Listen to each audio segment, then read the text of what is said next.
शेतकऱ्यांसाठी अत्यंत महत्त्वाची आणि दिलासादायक बातमी समोर आलेली आहे. ती म्हणजेच कर्जमाफी संदर्भात. थकीत कर्जदार शेतकऱ्यांना दिलासा, कर्जमाफी झालेली आहे सुरू. शेतकरी कर्जमाफी 2026 ही कोणाला मिळणार आहे याबद्दल आपण सविस्तर माहिती आजच्या व्हिडिओच्या माध्यमातून जाणून घेणार आहोत.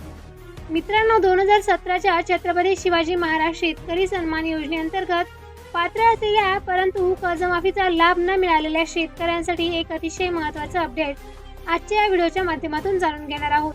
जर तुम्ही 2017च्या कर्जमाफीसाठी पात्र होता पण आजपर्यंत लाभ मिळाला नसेल तर हा व्हिडिओ शेवटपर्यंत नक्की बघा, कारण आजची माहिती तुमच्यासाठी अत्यंत महत्त्वाची ठरू शकते. राज्यामध्ये शेतकऱ्यांच्या कर्जमाफीसाठी पुण्यश्लोक अहिल्यादेवी होळकर शेतकरी कर्जमुक्ती योजना 2026 लागू करण्यात आलेली आहे. या योजनेअंतर्गत 2 लाख रुपयांपर्यंतचे पीक कर्ज माफ केले जाणार असून नियमित कर्जफेड करणाऱ्या शेतकऱ्यांना 50,000 रुपयांचे प्रोत्साहन अनुदान देण्याची तरतूद सुद्धा झालेली आहे. मात्र अनेक शेतकऱ्यांच्या मनामध्ये एकच प्रश्न आहे, 2017 मध्ये पात्र ठरूनही ज्यांना लाभ मिळाला नाही त्यांचे पुढे काय होणार? याच पार्श्वभूमीवर शासनाच्या माध्यमातून पूर्वीची थकीत प्रकरणे देखील विचारात घेतली जातील अशी माहिती देण्यात आलेली होती. 2017 मधील कर्जमाफीमध्ये जवळपास 50 लाखांपेक्षा अधिक शेतकरी पात्र ठरले होते.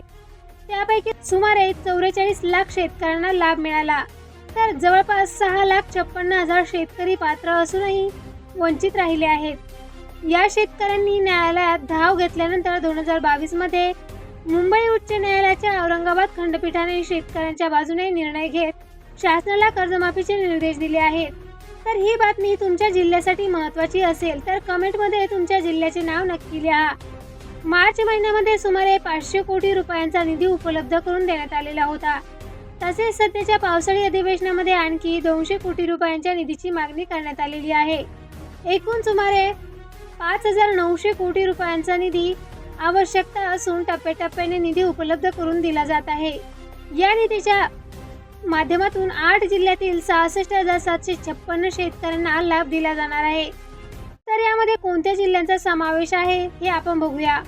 यामध्ये नागपूर, वर्धा, बुलढाणा, धुळे, नंदुरबार, जालना, नाशिक, धाराशिव आणि नांदेड या जिल्ह्यातील शेतकरी यामध्ये समाविष्ट झालेले आहे. जर तुमचे नाव आतापर्यंत यादीमध्ये आले नसेल तर तुम्ही घाबरून जाऊ नका. जुलै महिन्यामध्ये आणखी निधी वितरित होण्याची शक्यता व्यक्त केली जात आहे. यामध्ये 1.5 लाख रुपयांपर्यंतची कर्जमाफी आणि त्यावरील कर्जासाठी OTS योजना राबविण्यात येत आहे. तसेच 22 विविध कार्यकारी सेवा सहकारी संस्थांचा या प्रक्रियेमध्ये समावेश करण्यात आलेला आहे.